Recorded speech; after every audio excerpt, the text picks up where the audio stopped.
Up. Yee! We getting it, boy. What's good? You know who it is. It's your boy, Jay in the Bay. Your baller back again. Smells like football season. Yo. Yeah. Whoa.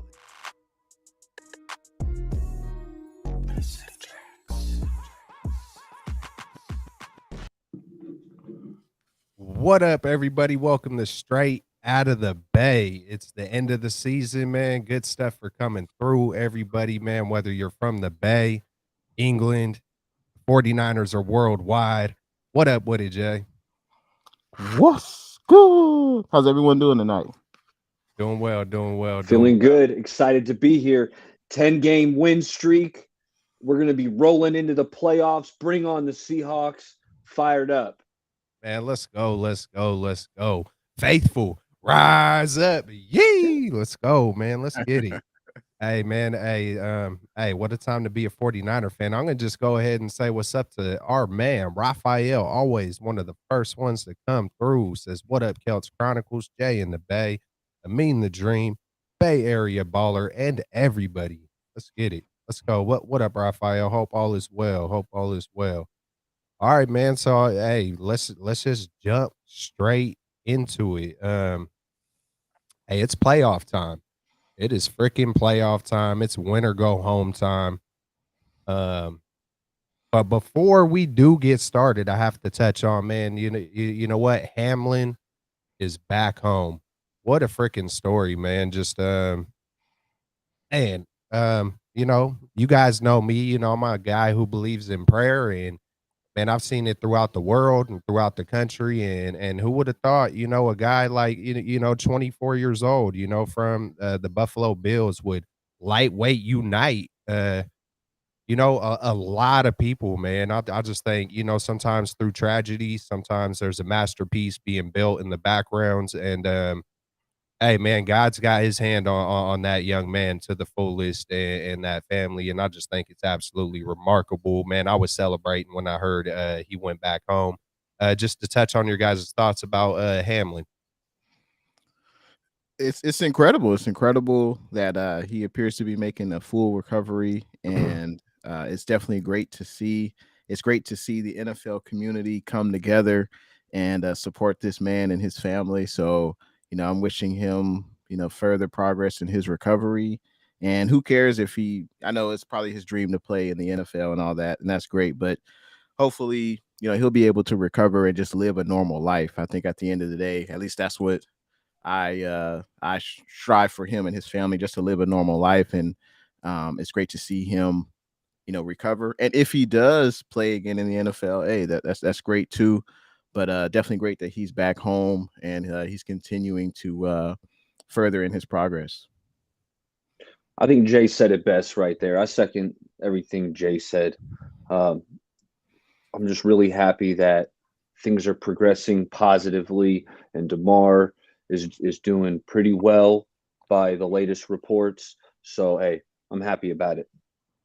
Absolutely, man. It's just, hey, you know, it was last Monday, last Monday. Mhm. We were on here talking a whole different tune, and you know, just a lot of shock.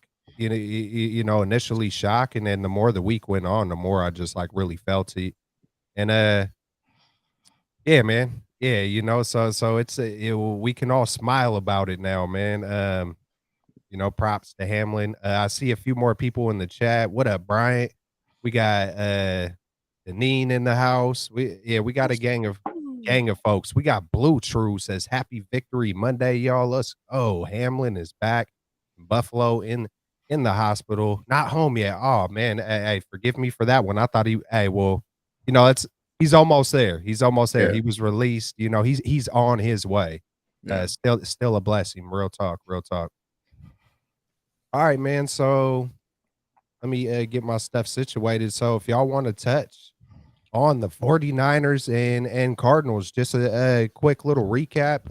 Either one of y'all could start, and then I'll take it off after y'all. But what were your guys' thoughts? Who gets the game ball? Who gets the game ball versus the Cardinals, and what do we need to sharpen up on? I'm kind of I got some good guesses on what y'all are gonna say, but I'll let you start it off, Baller. Yeah. Game ball, it's like you're thinking George Kittle, he had 2 touchdowns, but I'm going to go a different route. And I'm going with DeMeco Ryan, defensive coordinator. We don't know how long this man's going to stay a 49er, but I think just with the cumulative performance that the defense has had this year, only giving up 13 points. I mean, the defense was overwhelming. David Blau, quarterback, filling in for the Cardinals. He was overwhelmed. Cardinals put up 13 points. This defense, they were intercepting passes. They're sacking the quarterback. Jordan Willis with a big strip sack. Nick Bosa was a beast per usual. You got guys like T.Y. McGill is now making plays every week. T.Y. McGill. Yeah, rub your belly because McGill's been showing up the last few weeks making big plays week in and week out.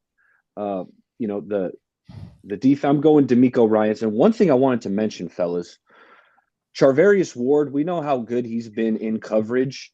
And Demo Lenore, I know we're going to talk, someone's going to be talking about him, but I want to talk about them in a positive light that I don't think gets praised enough.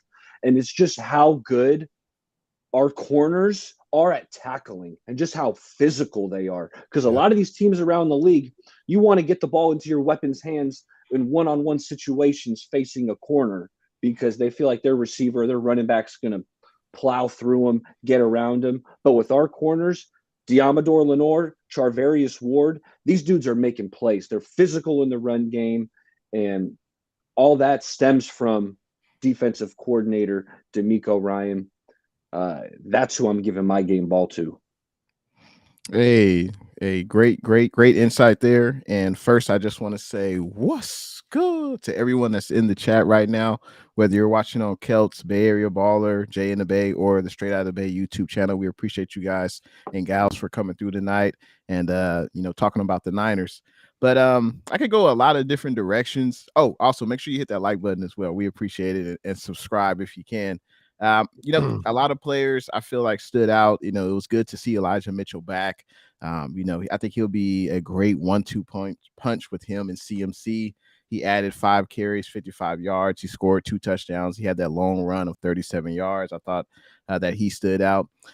Mitch Wisnowski, I know he's just a punter. I know that's not, a sexy topic, when we talk about football, but he had 5 punts. 3 of those punts were in the 20-yard line. So obviously that makes it much difficult for the opposing offense to go down the field and score. So kudos to him.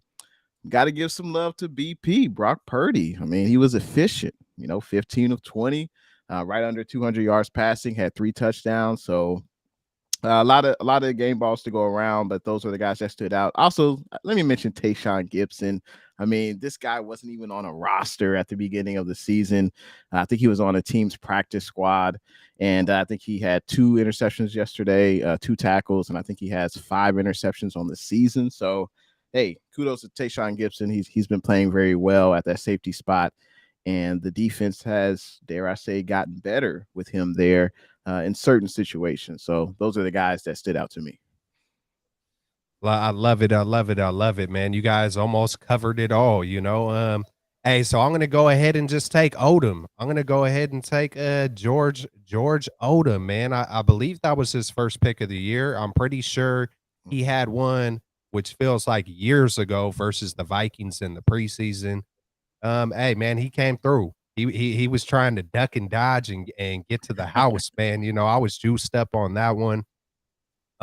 I seen a comment, someone say, "Congratulations on hitting 1,000. I appreciate you to the fullest." And then I thought about it afterwards. And I was like, "Hey, that's kind of cool, man. I hit a G the same day that a Uke hit a The G for the first Ayuk time. show. The Yeah. Ayuk show. Hey, so me and Ayuk hit a G the first time in the same day ever in our career. So that was pretty dope, man. And then ironically, I hit my hours. I hit my Nice. I hit the hours and the subscribers like in the same day. So it's like Nice. I couldn't have planned it any better. I appreciate all the love, all the support. And in the link, there in the description, there is links to all of our channels. So if you're on Jay and the Bay's channel, Bay Area Ballers channel, my channel, go spread the love. You know, I'm pretty sure, you know, I don't know you guys personally yet, but you know, hey, I'm pretty sure you guys are just, you know, just hella good dudes. So any of my fans, man, go show some love, put some subs down, some likes, all that good stuff. Yeah, man, Appreciate it. that was cool. Yeah, no problem, man. Hey, this is what we're doing. This is what we're here for. It's 49ers straight out of the Bay. Let's go. Hey, nah, I appreciate you guys. Appreciate you all. What up, Eric? We see you guys in the house. Martinez, we see y'all. We see y'all. Yeah, man. So Odom is gonna get one of my game balls, and on defense, I haven't even really thought about it, but I almost want to give it to Oren Burks. I know I've seen him out there, but I think the special teams has just done great. I think the special teams has just done phenomenal. I seen a stat where someone said we have, I believe, the best field position on offense and defense. Mm. And I think a lot of that probably can contribute or can be a product of the special teams. You know, we put stock into that in the offseason. We upgraded our not just players, but our coaches as well with Brian Snyder. We brought in Brian Snyder and Nick Sorensen, and you know, love to all the coaches. You know, for us to have a season like this, I said it. I know you guys heard me say it a lot of times in the off season, but we replaced 0 rings with, I believe, 5 coaches that we did bring in all have Super Bowl rings. You know, who is it again? Anthony eh, Lynn. Anthony Lynn, Brian Greasy, Snyder, Sorensen, and the last one's forgetting me. Was it Hankerson? Does Hankerson have a It's ring? not Why? Hankerson. Not It's like Hankerson. Chum or God, I don't want to mess his name up. But I know there's five coaches, 5 coaches that we brought in with Super Bowl experience as a player and or a coach. And I think it's paying off. I think we're all gelling. You can see that championship pedigree just throughout the whole organization right now. I mean, my God, we're what, 10 straight wins as it happened since what, 97? I Yep. think they're 3rd in all time because I know the all-time record, I believe, is 18. You know, and that's playoffs included from one season to the next. Man, And just the first time we swept the division since '97 as well. So that's a huge accomplishment. man, let's go. Like, how many years is that? Hey, 97, like, man, that's what, 26 years or something Yeah. like, you know, Yeah. maybe 25, something like that. We got the Ramilia Sports Report in the house. Says, what up, fellas? What's good, Jay in the Bay? Will this finally be the year in Santa Claraville? What up, Ramilia, man? Yeah, man, this is our year. This is our year. Hey, one thing I do want to say, hey, the Rams were they were the story last year. You know what I'm saying? They made the big trade. They got Stafford. They had, you know, Cooper Kupp arguably had one of the best wide receiver seasons in the NFL last year. They had the names. They had the OBJ, When the got Von Stafford. They Miller. just Yeah. Yep. the Von Miller, they were the story of last year, and it feels like the 49ers are the story of this year. You know, when you look at Brock Purdy and CMC and you know, I don't think we bought too many players, you know what I'm saying? But we got a lot of homegrown dudes, man, and it's looking like we could just continue this thing for a while. So, with all that being said, man, I did also see, you know, we got beat on a deep pass again. Lenore was right there in position once again, but he also did get pushed, man, Yeah. you know, and all it takes is an inch. If you barely get knocked off, I know you play basketball, baller. Jay, I don't know if you've played sports before, but if you barely get a little bit of momentum. All it takes is a little bit to get over on somebody. And AJ you know, Green is 6'4". Lenore is yeah, 5'10", so it doesn't take much. It was a jump ball situation. I thought Lenore, he was in good position. I thought that was a poor tackle attempt by Gibson on AJ Green, but that's something I'm sure he'll get better at. But yeah, I mean, I think AJ Green made a play. He's a Hall of Fame player. I think he made a play. It was jump ball, and he did what he had to do. Hey, quick point on the division. You mentioned the Rams division, and then you look at the Cardinals. They they fired Cliff Kingsbury. They might be getting a new GM as well. So it's crazy because they just got extensions within the last, I don't know, year or so. So the Cardinals are obviously, their stock is down. The Rams stock is down. And it's funny, the Seattle Seahawks were playing them in the playoffs. So I just wanted to mention that real quick about the division, being undefeated in the division, and also the division, like, not really living up to expectations. Like, at the beginning of the year, we thought this would be one of the best divisions in football. But it turns out, only 2 out of 4 teams were really up to snuff. So just wanted to mention that. Yeah, props. Hey, like you just said, props to the Seahawks for, hanging in there. A lot of us thought they were going to be shooting for Bryce Young this year, and Pete Carroll got those guys, trending up. Who would have thought Geno Smith would lightweight or, revive his career? And I do want to shout out JJ Watt though before we move on to the season, man. Hey, man, there it is. JJ Watt, a heck of a career, Hall of Famer, multiple defensive player of the year awards, I believe. Yeah. And then I know he has 114 sacks. I've seen it on the stats. So, what a great dude. He just seems like he's a super, super caring, loving dude and was a beast on the football field. A great professional. So props to JJ. I mean, when you think of just quick, when you think of JJ Watt, I think of, one of the best interior defensive linemen we've seen easily over the last 2 decades. When I think of the best interior defensive lineman, to me, it's JJ Watt and Aaron Donald. And he still showed that he could play. I think he had 2 sacks, against us. So he had a hell of a career, like you said, Kelts, first ballot Hall of Famer, no doubt. No, they were using him on offense. Peak JJ Watt, they were whipping him out in the red zone. Yeah, he was catching touchdown. That's just how big time, elite, blue chip athlete JJ Watt was. Yeah. The dude was big time. He was unblockable. And Spencer Burford, who I'm going to talk about in a minute here on our next segment, was having some trouble. JJ Watt was giving the Young Bucks some trouble. Yeah. He needed that. He needed those lessons. Hey, you better sharpen it up real quick. Hey, let's do a review of the season and let's rewind time and just kind of pick your guys' brains throughout the season. This was one of the better years I can freaking remember. Just all the way going back to should we trade Debo, all the way to the Trey versus Jimmy, to just all the outside noise to the pick 8 in versus the Broncos, the almost pick 8, where it was either going to be, it's the safety or the pick 6. So, who said that? Someone on Twitter. I got to remember who, Sersky. Sersky came up with the pick 8, man. That was pretty comical. But we done been through it. I cannot ever remember seeing a third stringer, and I hate to even say that anymore because he ain't no third stringer. He just isn't.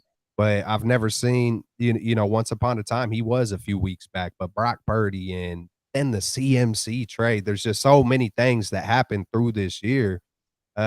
Me talking all the crap about Kyle Shanahan, I feel like, I never want to say anything bad about the man again, but at the same time, I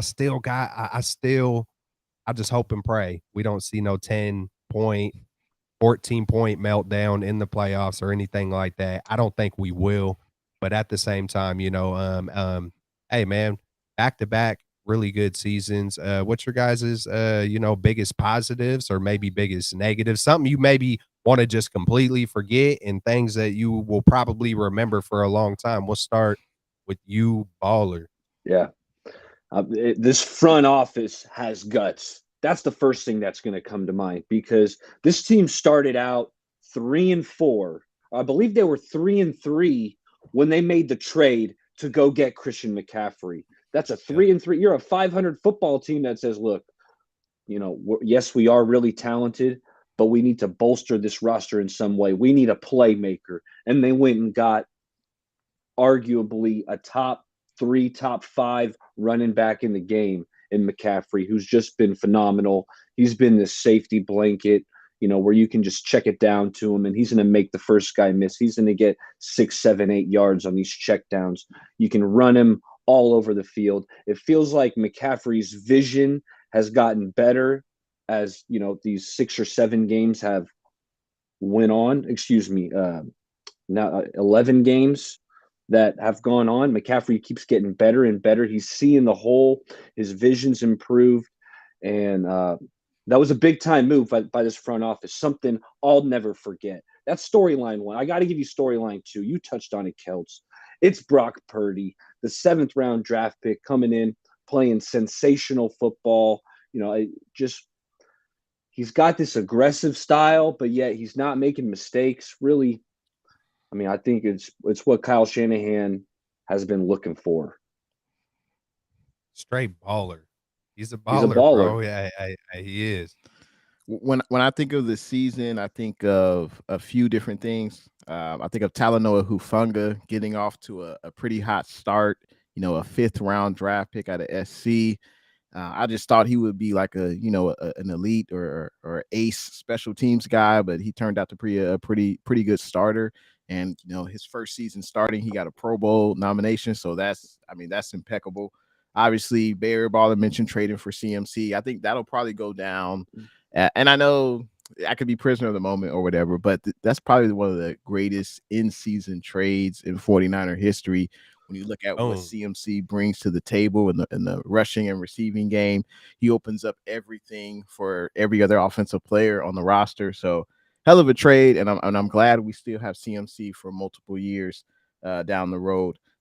Getting Mooney Ward, I think that was excellent signing by John Lynch, and John Lynch and his staff had several notable signings in the offseason, but Mooney Ward has been elite, no doubt, as BayAreaBaller mentioned, being a great tackler and basically putting clamps on the opposing team's best wide receiver. So I thought that was a huge move, especially with Mosley getting hurt, Jason Verrett getting hurt. Where would we be without Mooney Ward? So I think that was a huge signing. And I'll mention the offensive line. Last year, we had Pro Bowl caliber Lincoln Tomlinson. He was an Iron Man, started all 5 years with us. He took the bag with the Jets. I don't blame him. We had Alex Mack last year, and then coming into camp this year, we had Burford. We had and Banks had a lot to prove. Banks didn't really see any significant snaps last year. He was a 2nd round pick that nobody wanted, and he's turned into a pretty good left guard. So I thought that the offensive line really came into their own. They really got better. Jake Brendel was starting at center. There's a lot of it was just a lot of uncertainty, not a lack of experience right there at that offensive line outside of McGlinchey and Williams. But I thought, the Triple Bs, I thought they played pretty well. I thought they gelled. And that's what I'll remember this season for. Huff, CMC, of course, Brock, Mooney Ward, the great defense, and then this offensive line really gelling and, playing as a unit. Hey, great minds think alike, because as soon as you said, what'd you say, Triple Bs? Triple B, because it was a while back. I said the B line, in the off season. I was like, hey man, we forming that B line right there, and hey man, tremendous job, man. Tremendous job. All those guys, I had faith in the off season that they would step up along with Hufanga.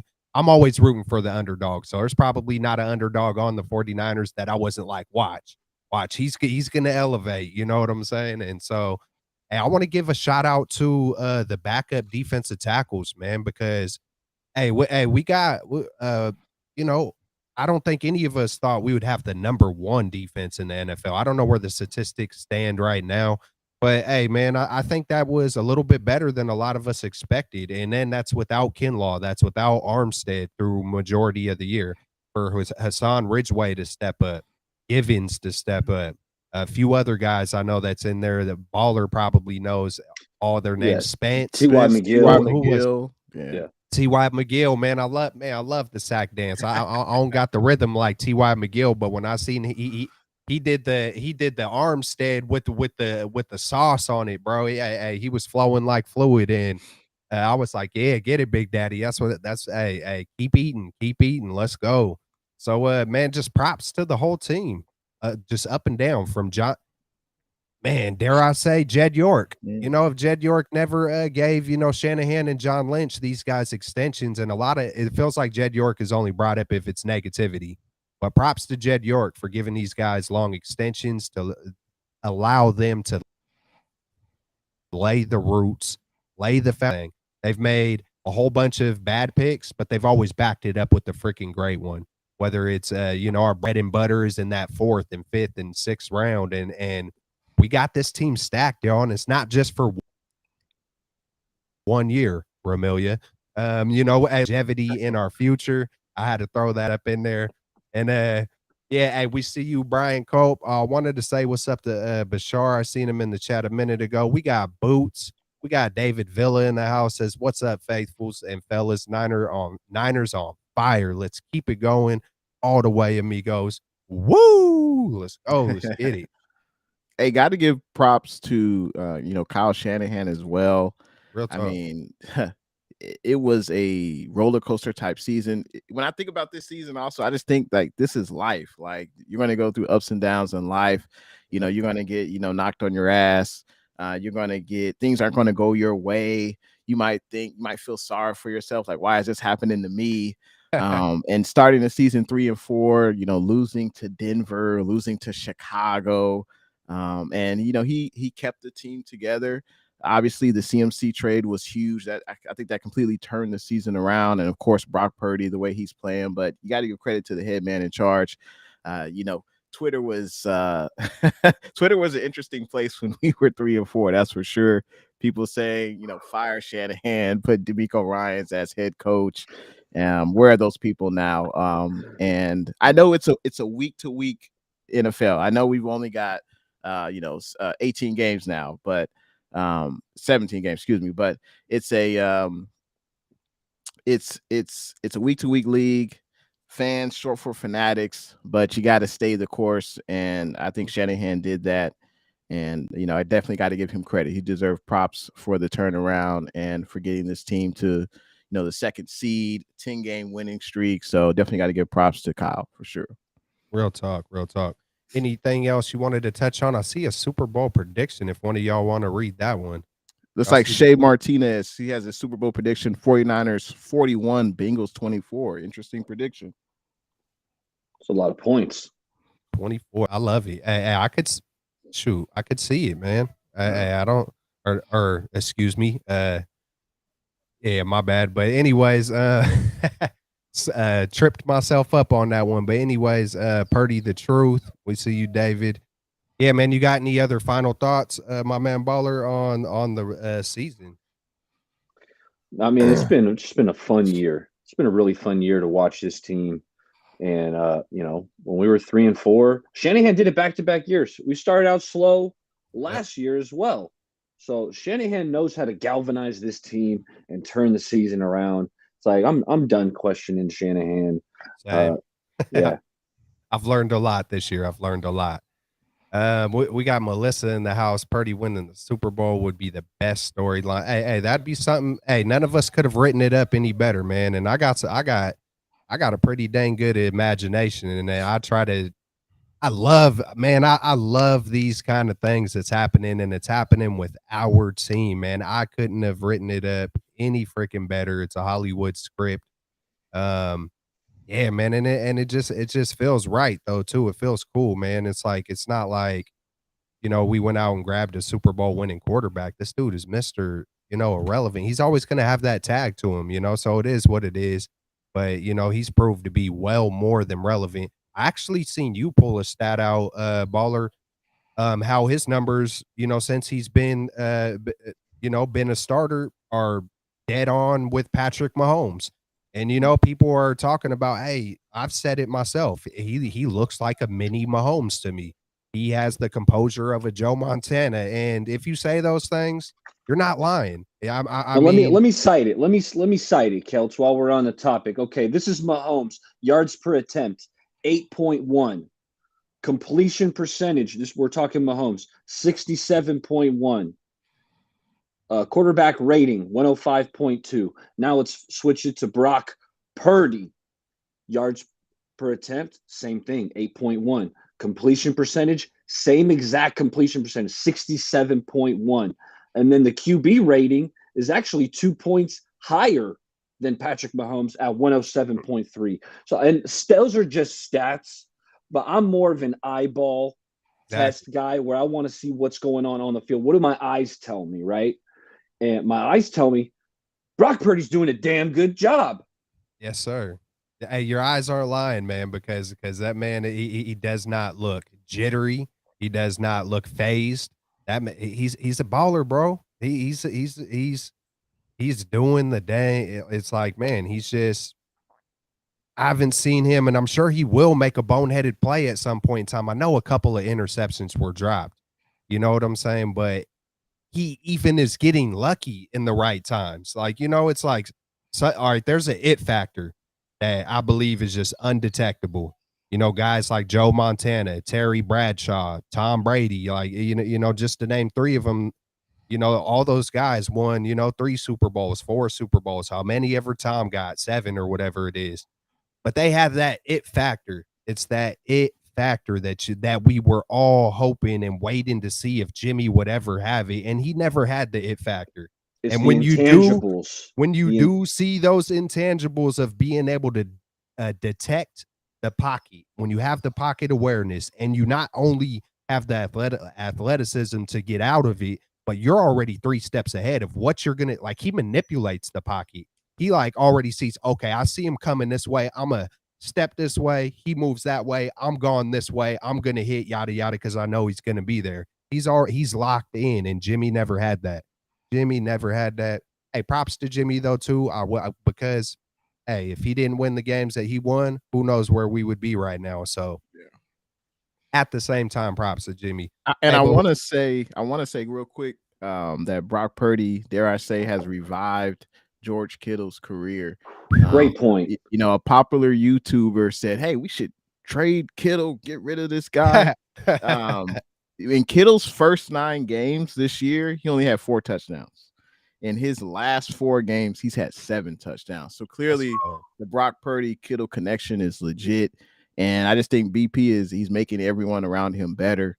And I really don't want to talk about number 10 because I feel like I'm taking away from BP, and I don't really want to compare the two. I mean, right now, but there's no doubt, appreciate what 10 did for sure. But this is BP's team right now. And, Kittle he's looked like, obviously we appreciate what he does in the run game and blocking and things like that, but he looks revived. Like, I don't know who this killer is right now. He's having fun. It continues though. Yeah, no, he's having fun out there. Having fun again. He's having fun again. This might be the best stretch in his career. And it's just amazing. Every turn you look, as an entire team, as a defense, coaches, like, man, I haven't been this excited.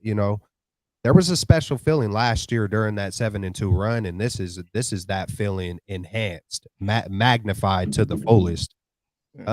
Hey man, so we're gonna go ahead and hop into awards. There are quite a few awards that potentially could be going to 49ers, and I just want to realistically hear who you think might get him. We got Andre in the house. What up, my man? Good stuff for coming through. Mr. Joe. Good stuff for coming through to the both of y'all. Welcome to 49ers straight out of the Bay. Yeah. Hey, so awards, man. We got Brock Purdy could be rookie of the year. John Lynch could be executive of the year. Shanahan coach of the year. CMC comeback player of the year. Bosa defensive player of the year. I mean, to me, I'm kind of looking at it like, why why wouldn't any one of these be realistic? It just feels like, I mean, the most realistic, maybe Bosa. Bosa's got it locked up. Bosa, Bosa's got defensive that player of the better year be. locked Hey, up. if something That's a done happens, deal. if something happens, there's a riot, especially if it goes to a Dallas Cowboy.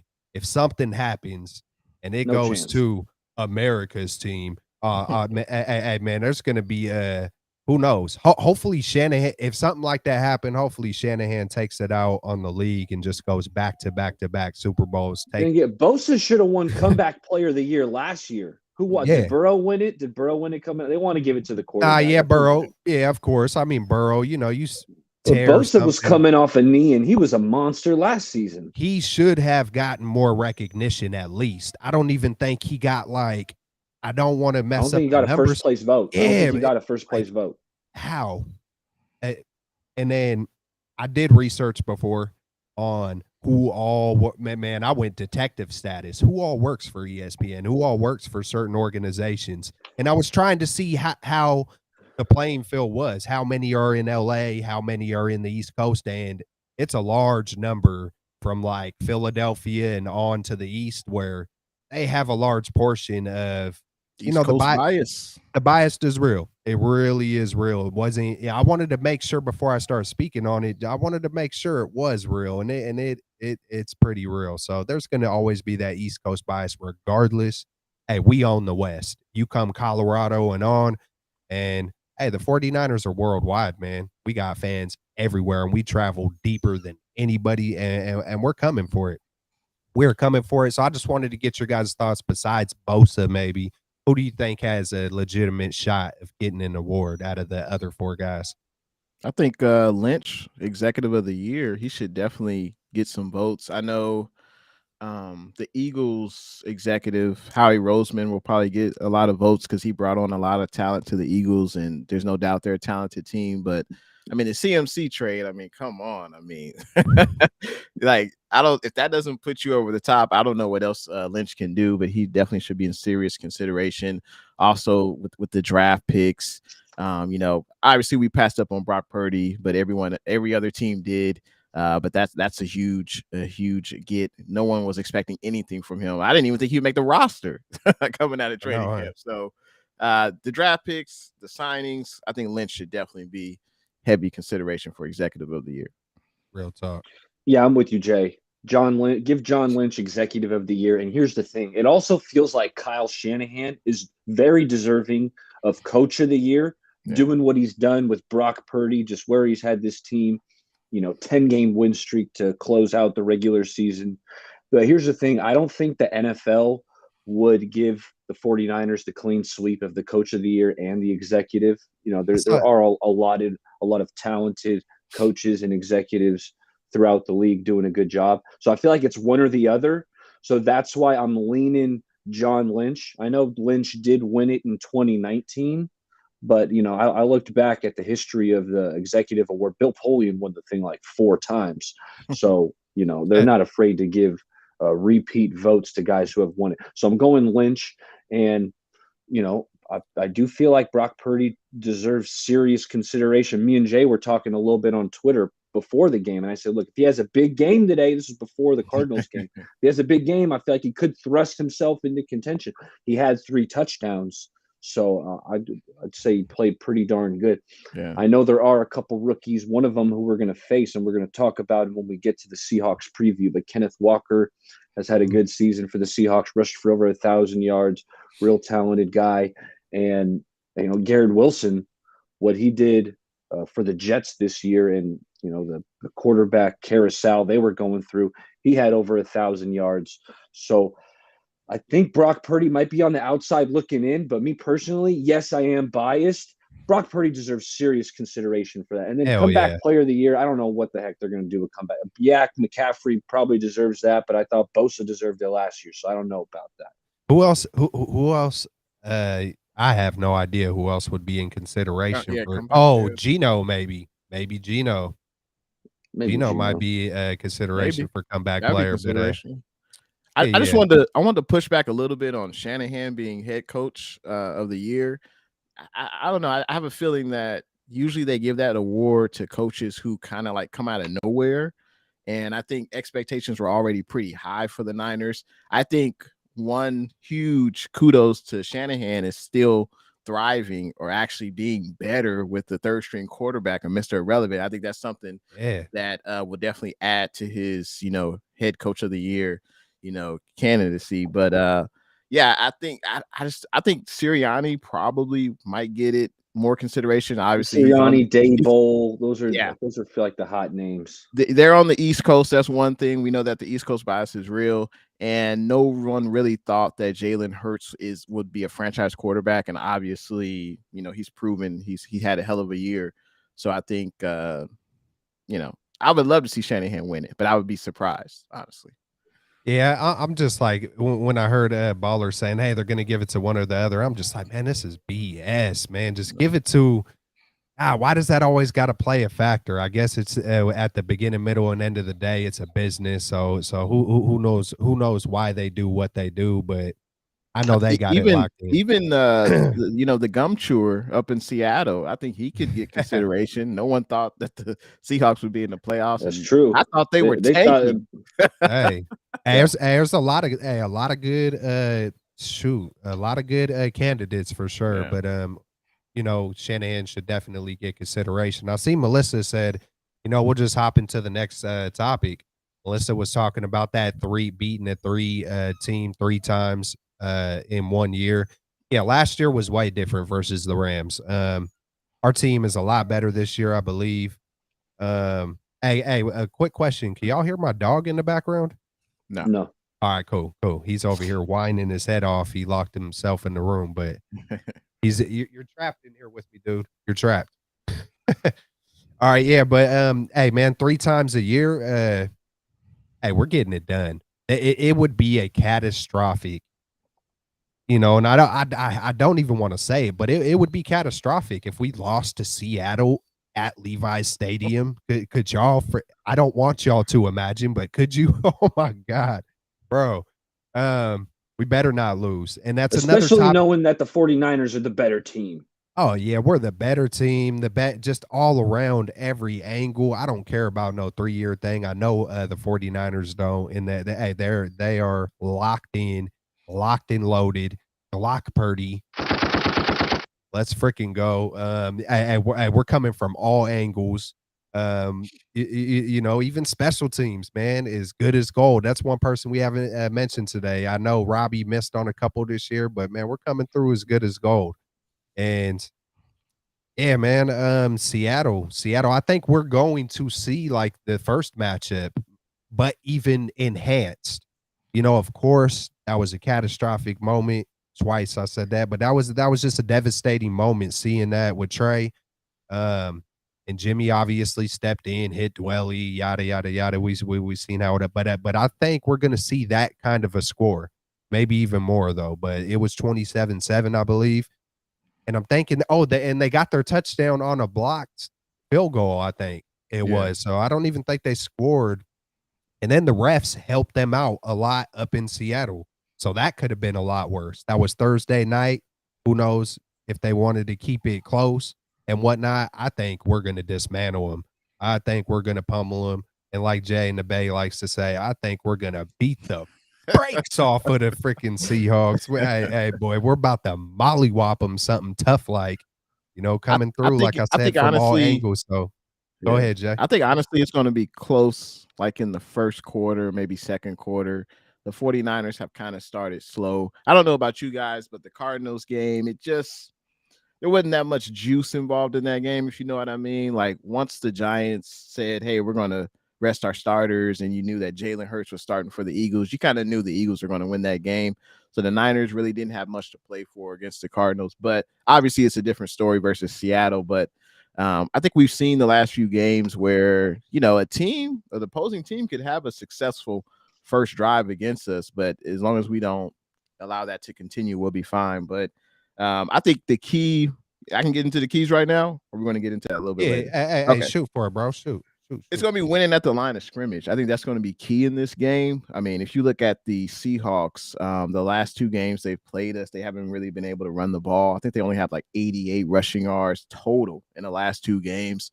So basically, you got to force Geno to beat you. And Geno, he's been efficient, but he hasn't really.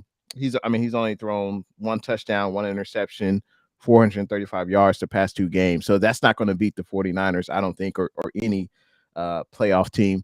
And you look at our running game versus Seattle defense, which they do struggle stopping the run. We've had over 300 rushing yards in 2 games, and obviously we've used multiple backs. So I think the keys for the game are simple. Obviously, don't turn the ball over, force Geno to beat you, and then just run the ball down their throat. And it should be a fairly easy game, I think, for the Niners. I think the Seahawks have some playmakers in the secondary for sure. They've drafted well, but I just don't think it's going to be enough. I don't think Geno is going to beat the Niners at Levi's. I just don't see that happening. The 49ers is a better football team, flat out. But I feel like there is a way the Seahawks can hang in this game, and that would be unideal and ideal for the 49ers. So I spoke about Kenneth Walker earlier. Kenneth Walker is a supremely talented running back. He had over 100 yards last week. They gave Kenneth Walker the ball 29 times in that must-win game against the Rams last week. So that tells you. Now, the 49ers, on the other hand, as we know, great defense, but number 1 rated run defense in the NFL. So we have to keep that up because the Seahawks and Pete Carroll, historically, it's just a run-first team. They want to run the ball. So we need to be on our P's and Q's, continue to shut down the run, and just do what we've been doing all season because we've been holding opposing teams to like 60, 65 rushing yards on average. I mean, the rush defense has been phenomenal. But so let me tell you, the Seahawks are going to try to run the ball. But then what they're also going to do is I expect them to take some deep shots down the field. And one of my keys of the game is limit the big plays. Geno's going to launch a couple balls deep to DK Metcalf. I expect it's going to be, unless Charvarius Ward is following Metcalf, which he did a bit on that Thursday night game. Charvarius Ward, he doesn't follow 100% of the time. D'Amico seems to implement that strategically. Occasionally, Ward will follow around. But I look for the Seahawks try to get Metcalf one-on-one with Demo, and they're going to take some shots down the field. So we got to limit the big plays and also limit the pass interferences, right? Because when that ball's in the air, our guys can, even Charvarius Ward, Demo and Ward can both be a little overly physical and susceptible to some penalties on occasion, and that it didn't crop up. They weren't back-breaking penalties that we had from them this year, but it's just something in a one-game scenario. If you have a couple of these big PIs that, get you 40, 50-yard chunk yardage down the field, those can be game changers. So stop the run, limit the explosives, and then, like Jay said, take care of the ball on offense. If we're limiting the turnovers, then Niners are going to win this game. Great points, Baller, especially the turnovers. How efficient has Purdy been? I was looking at some stats, and last year I believe we were +4 on turnover differential, and this year we're +16. So it matters. It matters. We are playing efficient. Someone just threw in Singh just threw in a great stat saying the Seattle Seahawks defense is giving up, they're 31st on giving up yak yards. And I just had flashbacks to George Kittle, going off on him in the last game. But you made another great point, Eric, was I went back and watched both Seattle games a couple times, just the main plays and stuff. And I did not see them go deep too often. I can't really remember, just my memory. I don't think they went deep too often, but I was thinking as I was watching those 2 games, Pete Carroll's holding on to that. These guys have been facing each other. And these guys do that. These guys are playing chess to the fullest. And he's not going to show that if he knew there was a chance, and look, by chance, we're facing each other in the playoffs. I just think that, first of all, this is one of the biggest rivalries, in my opinion. I know LA has come in the past couple of years and whatnot.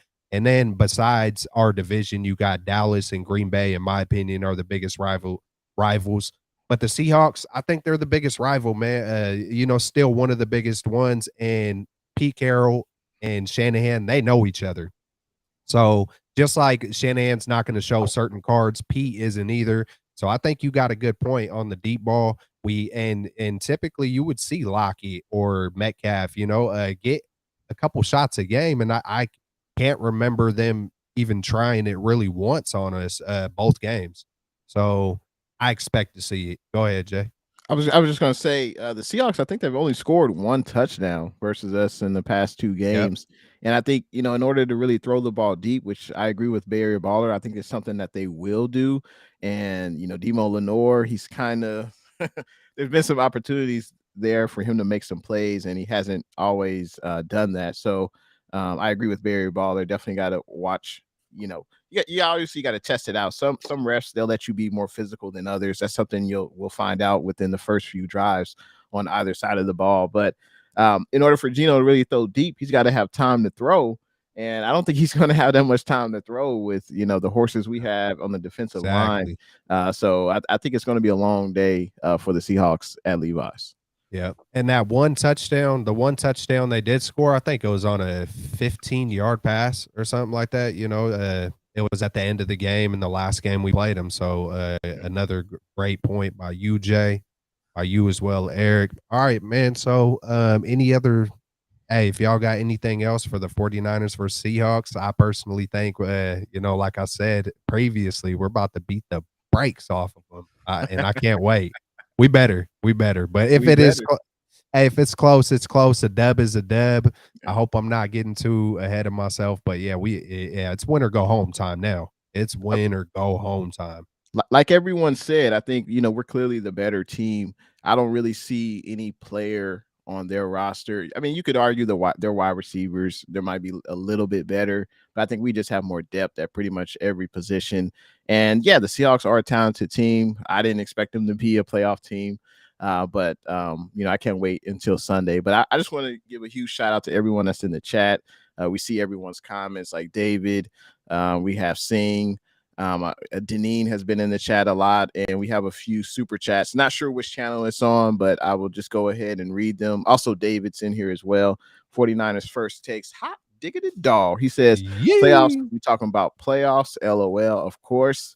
Also, KD, hot diggity dog, man. Good to see you in here tonight. He says, hope you all had a wonderful Monday, my 49ers family. Absolutely.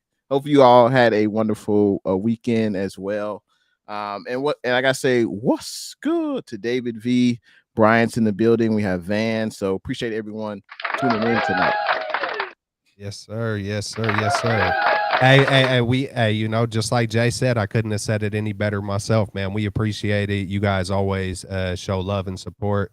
And, our channels would be nothing without the faithful, man. It all works hand in hand. And there's so many times where you guys like run, whenever I don't have a guest and I'm running a show, you guys run my show. If I didn't have y'all in the chat and stuff, I wouldn't even have it would be hard to just be sitting there talking to, the camera all by myself. It'd be kind of strange and weird at the same time. So we appreciate y'all. Real talk. Absolutely. What up, Aaron? What up, David V? Hey, just like Jay said, man, what up to everybody? There's a lot of people I've never seen before, and maybe vice versa. I'm not sure, but hey, the link is in the description. Go ahead and shoot everybody in, and Amin the Dream.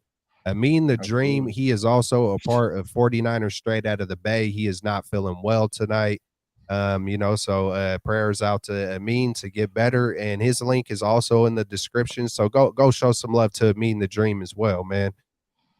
All right, so I wanted to get your guys' thoughts, man. Hey, let's talk. You know what? Hey, we got Super Bowl aspirations, and I'm not gonna sit here and I love to wonder. I love to imagine. You know what I'm saying? And so I do look ahead. I definitely look ahead when it comes to football. Me personally, I love to stay in the moment. But when it comes to football, I like to look ahead. Who is the biggest threat, man? I mean, of course, we all know it's the Chiefs, the Bills, the Bengals, the Eagles, the 49ers. I feel like it's those 5 teams without a doubt. And so I'm kind of, my vision is kind of like this. Another thing I wanted to talk about along with the biggest threat. I also want to ask, what would be a disappointment? I kind of feel like Brock Purdy feels like he's better than Jimmy Garoppolo. So when I say that, I'm kind of like, I feel like we should at least get to the NFC Championship game with this team. I just feel like for me personally, it feels like it would be a disappointment. It feels like it would just, it's going to be a disappointment if we lose in any, no matter what, NFC Championship, Super Bowl, divisional round. You just never know in this NFL. Wild stuff can happen. It'll be a disappointment.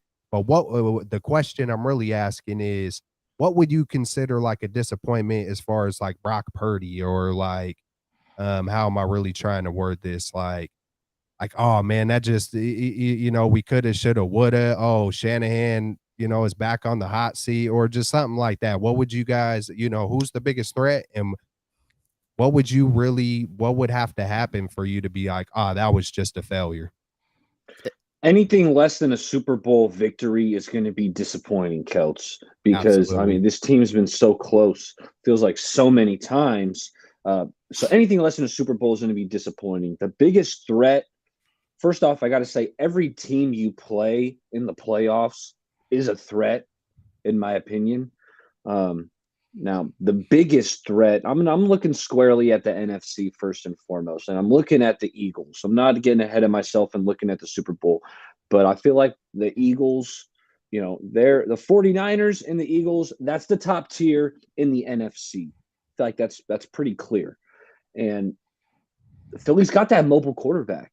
We know mobile quarterbacks have given the 49ers some problems. You know, we can look back as recently as Jared Stidham and the Raiders when they went combined for over 500 total yards against the 49ers. Stidham had some rushes in that game where, you know, he broke contain, made a throw, or broke contain, scrambled for a first down. And so the Eagles, Jalen Hurts is even way more mobile than Jared Stidham. So I'm looking at the Eagles. You know, obviously we know the talented wide receivers they have. AJ Brown is a monster. He's someone he's a very physical wide receiver, and he puts a lot of pressure on officials.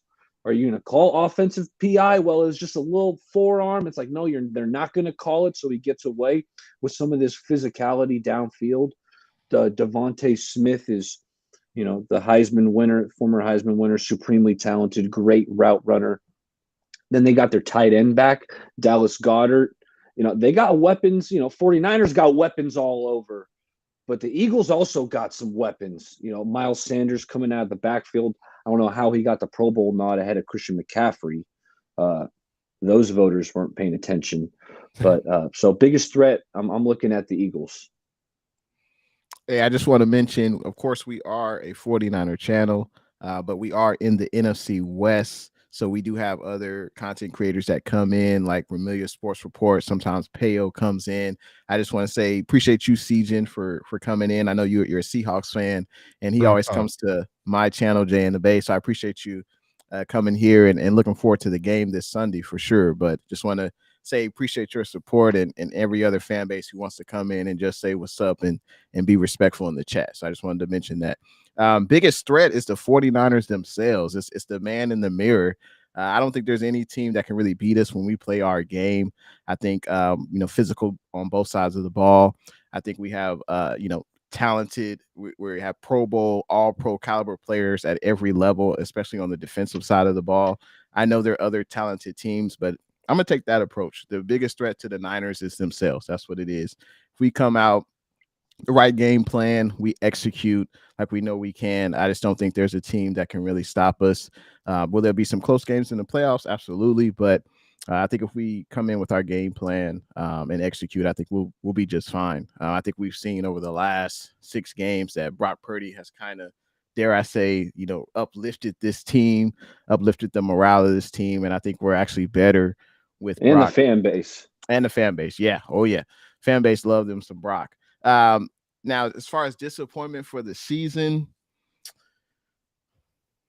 I would have to agree. You know, it is crazy that a third-string quarterback, a rookie, you know, winning a Super Bowl, that is a crazy, like, Cinderella type story. But, you know, expectations are high. You know, this isn't CYO. This isn't, you know, the NBA G League. This isn't, you know, the XFL. This is the pros, man. This is the NFL. So You just got to continue to perform and execute. So yeah, anything less than a Super Bowl victory, I would be disappointed as well, just like Eric. Yeah, man, I'm right there with y'all, man. Right there with y'all. 49ers breakdown, my man Aaron. Good stuff for coming through. It's been a long time. Seeing you the other day in the comments and stuff. I hope all is well. Yeah, man, we need your breakdowns, Aaron, man. No pressure, man. Hey, you was coming in hot in the off season, man. We need some breakdowns. It's time. But if you got other life stuff going on, I'm already knowing. Real talk. Good to see you though. Who else? We got Dan in the house. I don't know if he was already in the chat, but what's up? Yee. What's good? What's up? All right, man. So I think that's about it. 10 straight dubs. Like we said earlier, man. I mean, amazing. 1997, 10 straight dubs. And we got a Uke. We got a Uke that got the G. That was outstanding. His emergence and his he just continues to evolve. You can see it mentally, spiritually, physically. That man is leveling up. He had the most receptions that he's had in his career, I believe, yards, touchdowns. And it just feels like it feels like it's just the beginning for Ayuk. It feels like someone threw up a thing where they were showing the best route runners in the NFL, and he wasn't even on the top 10 in the list. And whoever made that list, they're also crazy, just along with not picking Bosa last year for the comeback player of the year, more recognition. CMC gets the snub on the Pro Bowl. Hey, we got to get these things fixed. Hey, if you're the best of the best, man, hey, show some recognition. East Coast or whatever it is, NFL players, whoever's making these things. We got Baller in the house. Oh, snap. No, I'm just kidding. All right, man. Hey, so let's get into some predictions. Hey, y'all good on time? Yeah. Everybody cool also, Bosa led the league in sacks this year too. So that's another bang. accomplishment. Yeah. Bang. Led the league in sacks. He was one away from tying the record. Right. Man, I know he wanted it too. Hey, you know what? Hey, if he already knows in his head, he's like, man, I had 23 this year. I had 23. They took a couple away, whatever, It is what it is. He's a beast. He is like no other. I could only imagine what he might look like if he was, playing in a different era. But yeah, I'm glad he's on our team. Real talk. Hey, man, so let's get into the predictions. I don't have it like on the thing, but hey, we all know the playoff games. I'm pretty sure we all know them. And again, just in case you're just tuning in, I messed up on that. Hamlin is not technically back home, but he is back where home is. Continuous prayers to Hamlin. And I think it's just amazing the way the whole country kind of gravitates toward, this young man, and just in prayer and all that stuff. I just had to throw that in there once again. That's how we opened up the show and started it. So, yeah, man. Hey, let's get into these game predictions, and let's just start it off with Buffalo. Or you know what? Hold on. First, let me rewind.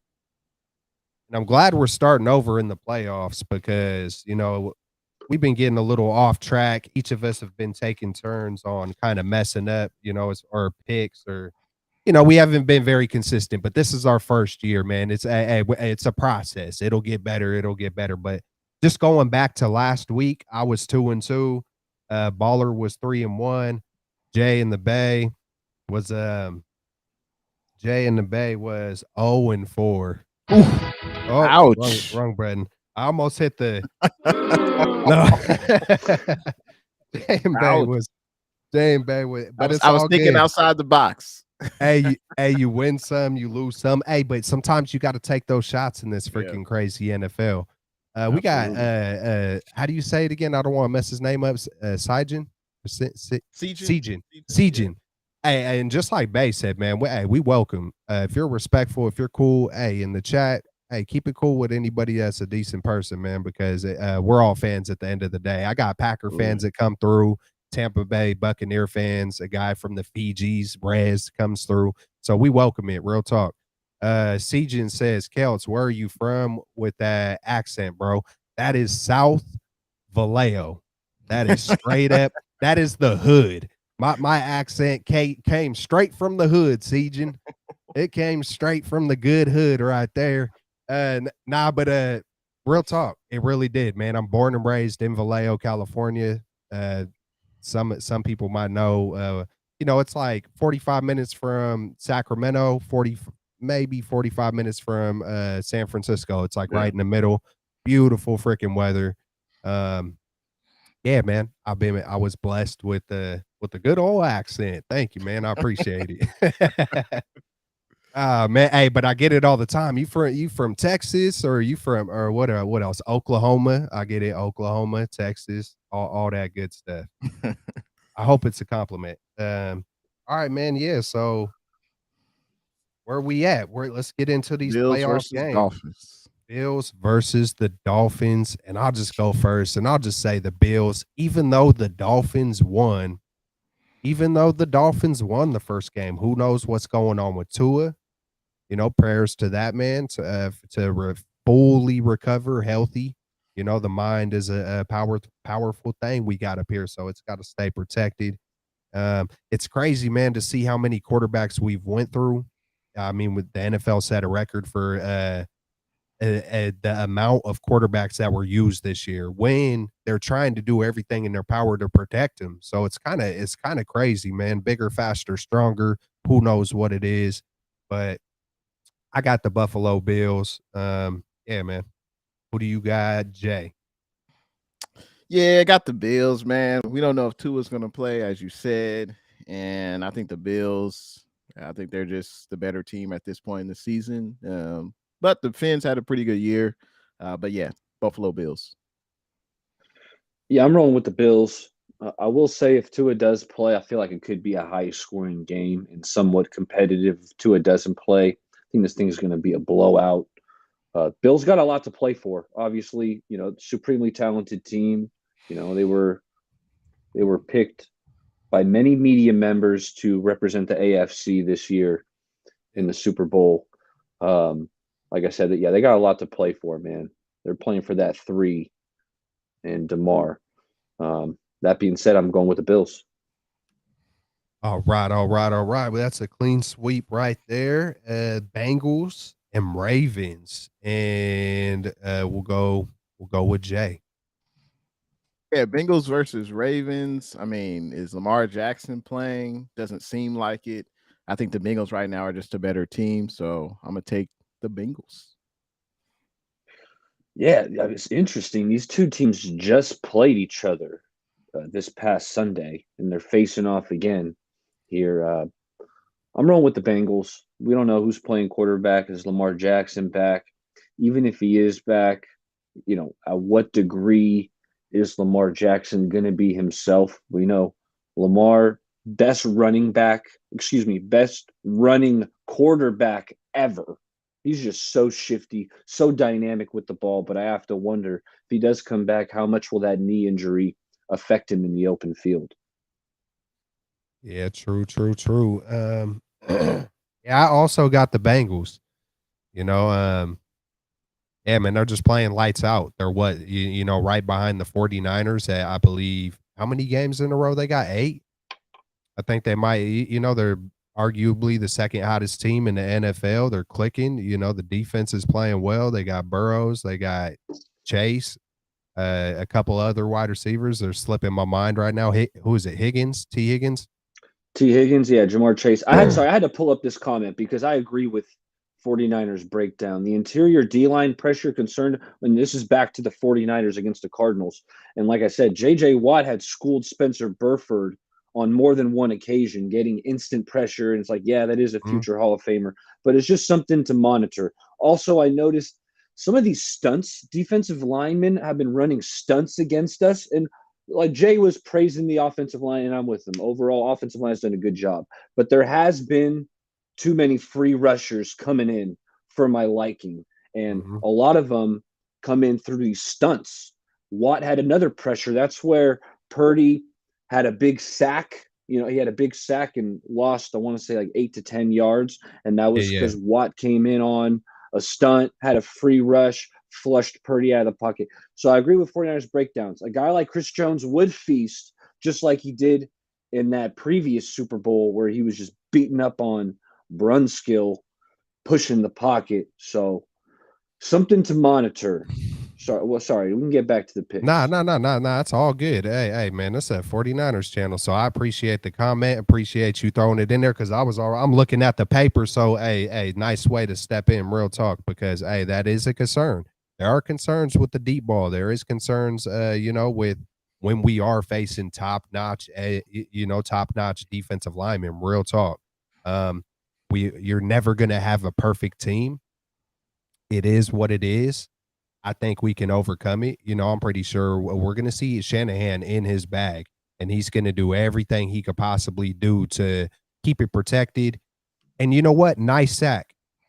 Nice way to take a sack, Brock Purdy. When he was running for his life on that one, it's one of the few times typically he gets out and he's making a positive play, or he's even making a positive throwaway. Props to Brock for not trying to do too much and fumbling the ball, not trying to do too much and throwing an interception. So I will say that just smart heads up play by Brock all the way around so far as he's been in there. But I think Shanahan's going to scheme it up. You want to touch on that, Jay, or you want to carry on? No, that's an astute observation. That is one of the weaknesses of this interior offensive line is going up against elite defensive linemen, especially interior defensive linemen. But I think when you have a mobile quarterback like BP, maybe you can roll them out, try to negate that interior pass rush. You got a good running game.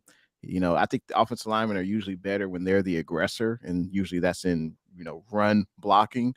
So I think that'll help negate that. But that's a valid statement. And I think Shanahan's just going to have to scheme guys like when we play Aaron Donald. Usually he doesn't have like a great game against us because of Shanahan's scheme. And I think that's what we'll see in the playoffs. Daddy Brung skill. Yeah. Yeah, man. So let's get to the next game. Thank you for the comment, man. I love it, Aaron. 49er breakdown. All right, we got, the Jaguars and the Chargers, probably the closest matchup in this thing. Hopefully it shakes up some of our picks on this one.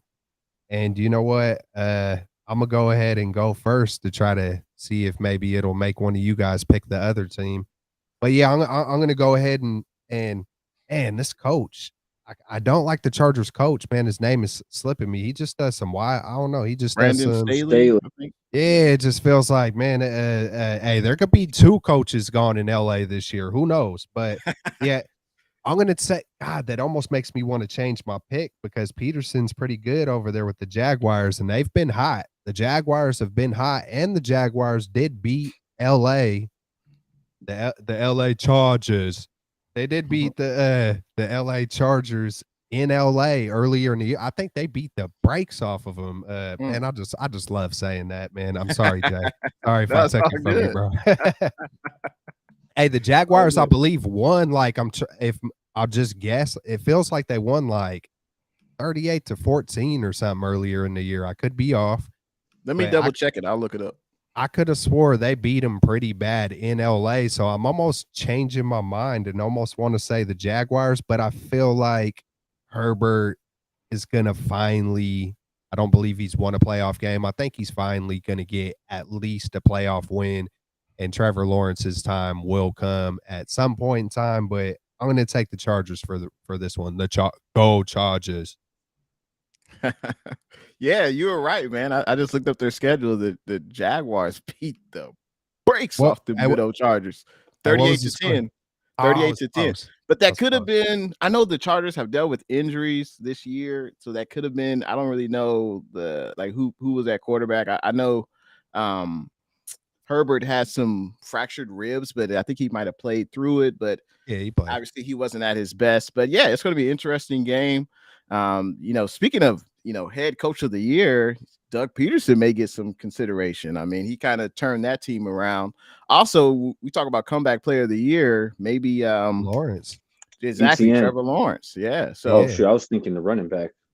He's good too. ETN is good too. He missed all of last year. That's what popped into my mind. Yeah. I like the Jaguars. And the games that we've already predicted, I pick the Jags, Kelch. Kelch wants to pick the Jags.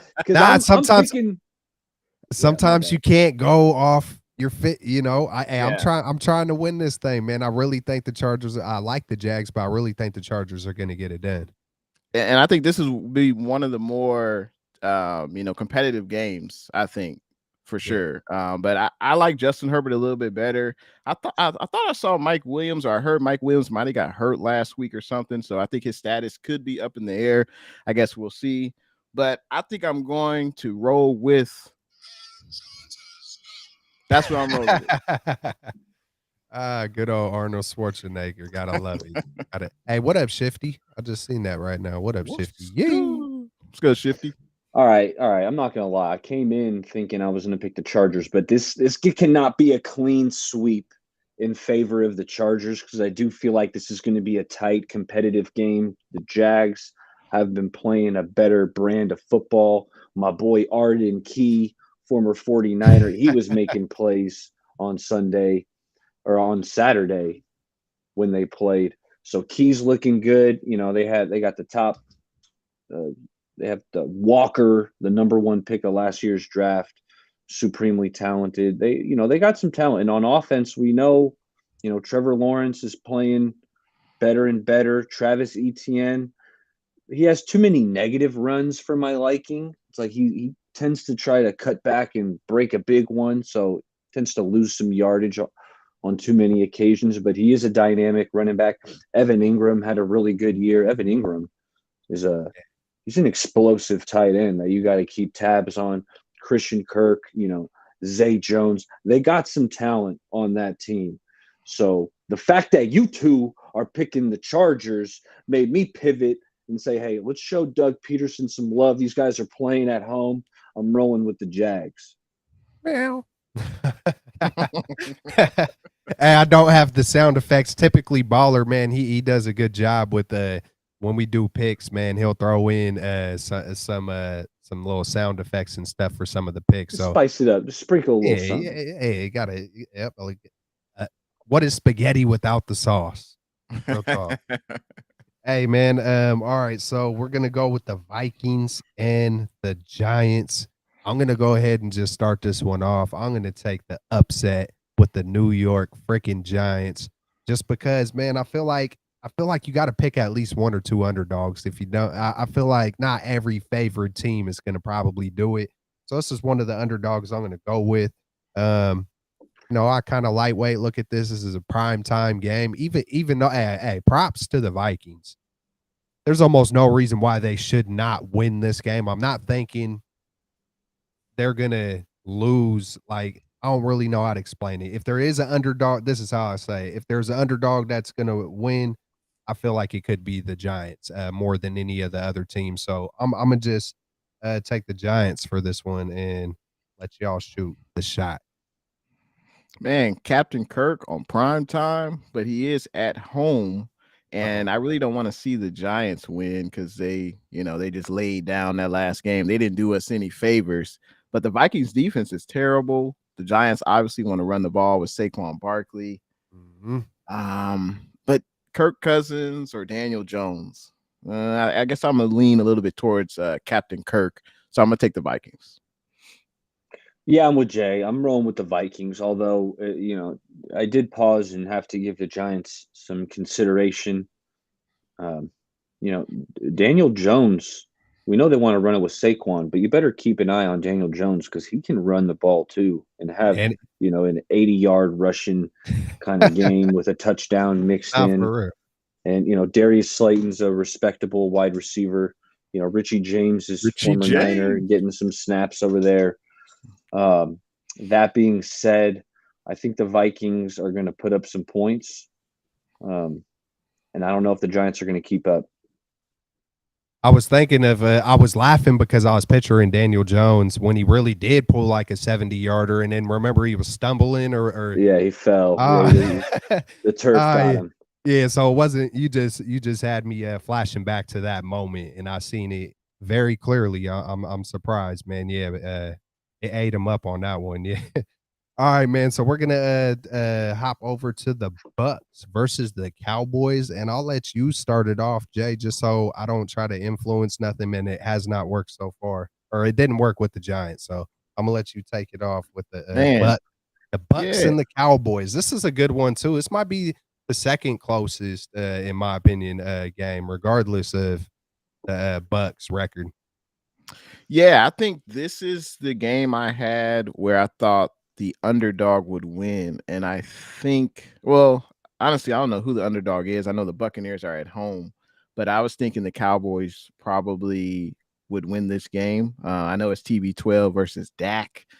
But I think the Cowboys right now are just a better overall squad than the Buccaneers. The Buccaneers offense has kind of been stagnant this year. I mean, they barely scored over 20 points in multiple games this year. And they're not clicking on all cylinders. Cowboys didn't look good last week, but they didn't have much to really play for. And, you know, the Washington, that was their Super Bowl right there to beat their division rival the last game of the season. And then go to Maui, you know, and enjoy their vacation. But I got the Cowboys winning this game versus TB12 and the Bucks. Man, this is a tough one, man. I'm waffling here. You know what? I'm going Brady. I'm going Brady. You know, the Cowboys do feel like the better football team, but I think the Bucks defense is going to show up and make things difficult for Dak Prescott. Todd Bowles, you know, the head coach.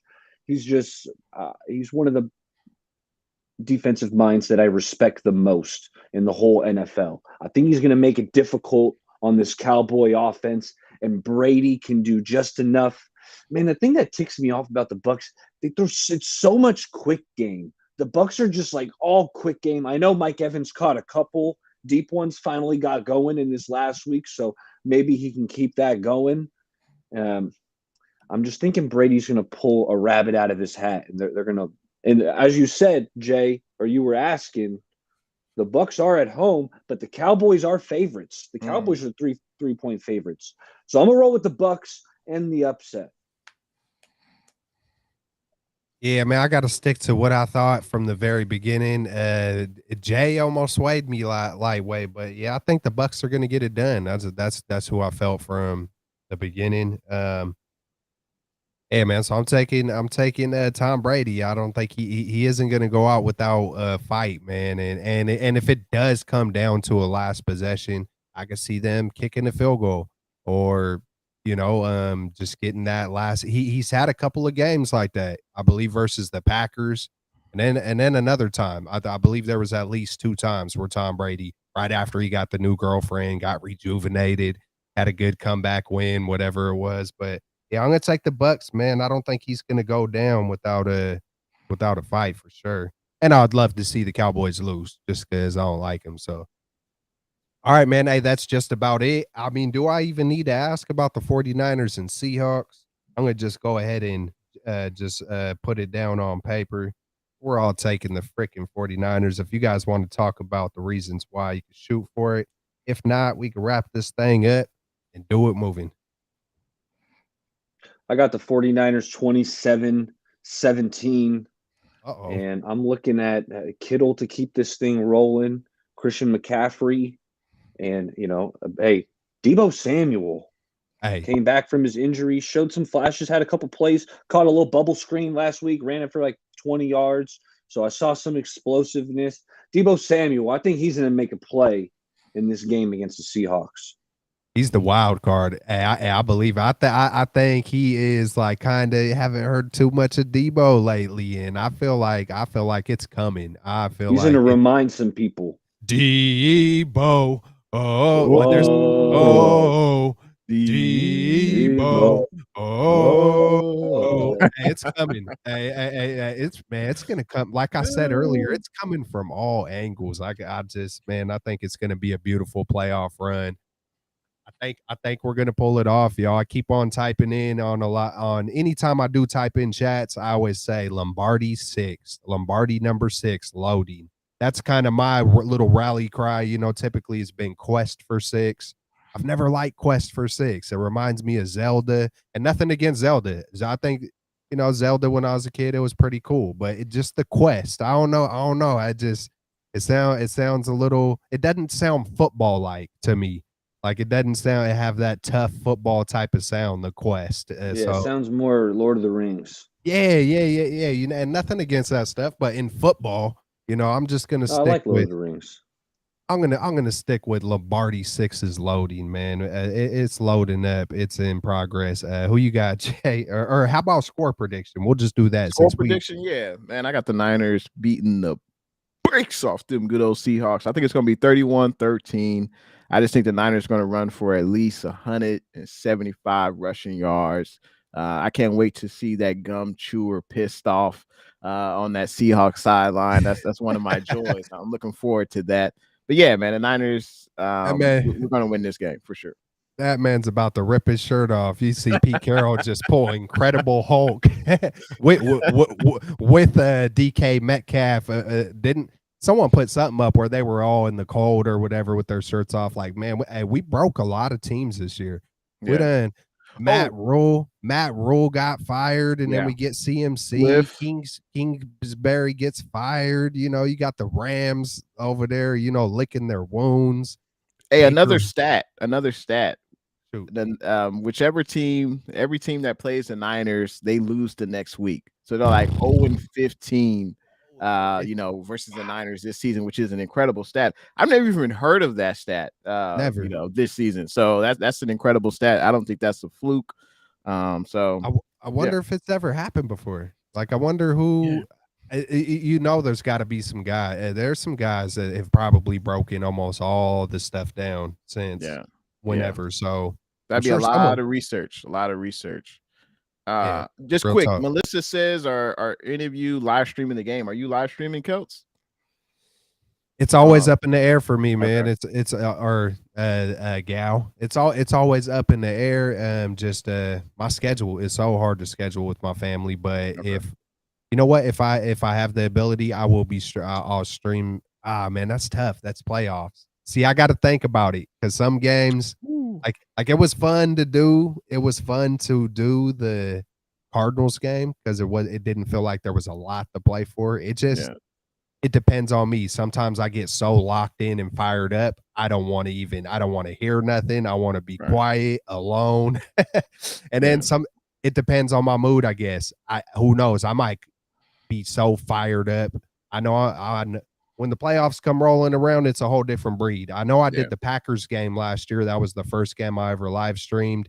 And man, I had a lot of people leaving my chat and losing the faith. And I'm over here, hold on. Hey, it's going to be good. Like, I was quiet, but I was like, it's going to be good. And then right before that kick, the punt, I was just like, we're about to return this punt right here. We're about to return this freaking punt right. And sure enough, there's the, oh, it's a block. I like. Speaking of Jordan Willis, man. Hey, let's go. Yeah, he's been pretty good the last few games for sure. He's been getting pressure. He had a strip fumble sack. Even it was against David Blau, but still, I mean, he's still performing. And man, that's one thing we talked about. What we remember from this season is just a deep roster at multiple levels on the squad. So that's a testament to that right there. What does Shanahan call him? The silent assassin? Yeah. Yes, sir. Willis, man, and Hufanga. Man, that was beautiful. But I will be on, I know for sure I'm going to be on a show tomorrow morning at 8:30 in the morning with Ryan G. Hensley. You might have seen him over there on a Grant Cohn show. So I'm going to be over there in the morning. And then also Wednesday night, I'm going to be on with Niner Sickness Podcast, Niner Beto, over there doing some playoff predictions, kind of like what we just did here. Who knows? I might just pick I probably won't pick the Giants on that one. I don't know yet, but well, we'll see. Come through. You're hedging, Kelch? You can't hedge, Kelch. I don't know how this stuff. Hey, I'm brand new, bro. I'm brand new. I don't even know what hedging is, bro. So you got to lace me up on that. Hey, it's my rookie season, man. I'm still learning. So hey, you're doing great, man. I had a blast. I've had fun all season. 49ers get this win so we can continue straight out of the Bay rolling. I got to jump, fellas. So I'm gonna say thank you to all you guys. Thank you to the chat. Check me out. Subscribe, BayAreaBaller18.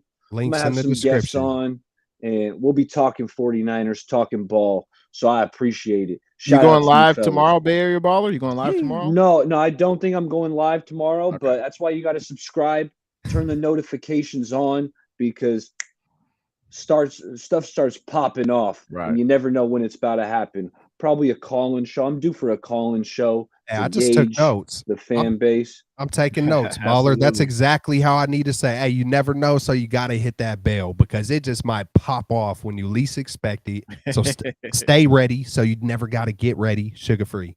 Absolutely. Facts. You have a good night. All right, fellas. Thanks. All right, my man. All right, we're about to be dipping up out of here real soon. I got to give my score prediction. You know, I didn't even know. I just wrote it down, and so I'm flowing with it.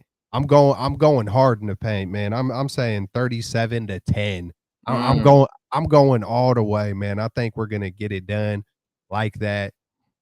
Melissa that. says Baller J streaming. Hey, you know what, Melissa? I might do it. I might do it just because. Hey, I might have to throw up something in the community tab and see how many people want it to happen, and maybe I'll do it. You should get a lot of traction, man. A lot of people, not everyone can watch the game, and they love to hear content creators, broadcast the game. So yeah, man. I won't be able to do it. I can't. But yeah, there's tons of content creators who are doing it. But yeah, Kels, man, you Shifty, might have to do it, man.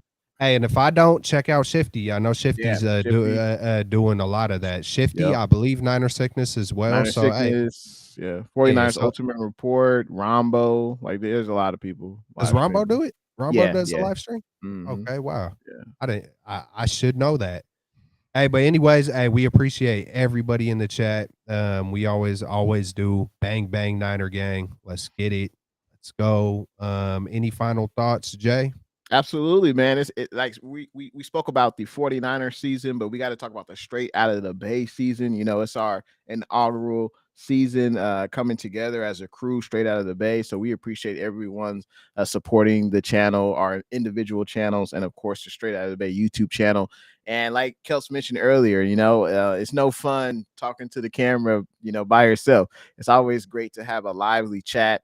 I wish I could name everyone in the chat who came through, but just know we appreciate you guys' support. And we'll definitely be here, next Monday night, same time, 8:15 on all our respective channels, plus the Straight Out of the Bay YouTube channel. So yeah, just appreciate all the support and, go Niners. Looking forward to next week.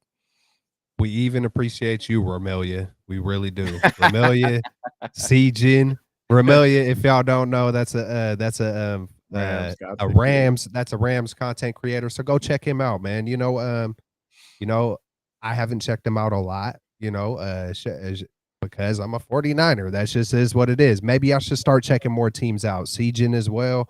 I don't know if Seijin got a channel or not, but hey, respect, RIP. I thought he said respect Sean McVay. No, he said the opposite. He said RIP.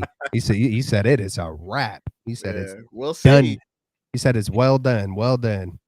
All right, man. So I think that's it. Peace out, y'all. Hey, the link is in the description to Amin the Dream as well. Baller, Jay in the Bay on all channels. Hook it up. Stay faithful. Rise up. Yee.